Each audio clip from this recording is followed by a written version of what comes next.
प्रेम गर्नेहरूसित मात्र प्रेम गर्दछौ भने तिमीहरूलाई के लाभ भयो? किनभने पापीहरूले पनि त्यसै गर्छन्।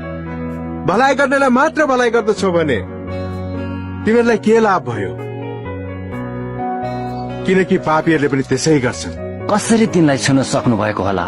कसरी कुरा गर्न सक्नु भएको? यो भएन।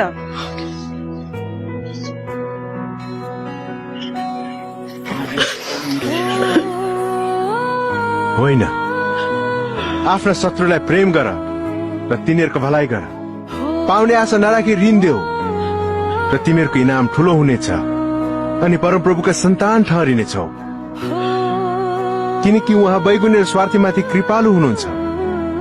कृपालु हो, तिमीहरूको पिता कृपालु हुनु भए चाहिँ।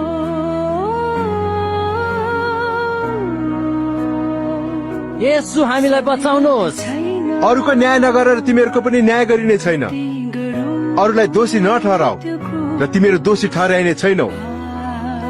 क्षमा गर र तिमीहरूलाई पनि क्षमा दिइनेछ। हे प्रभु, हामीलाई डोराउनुहोस्।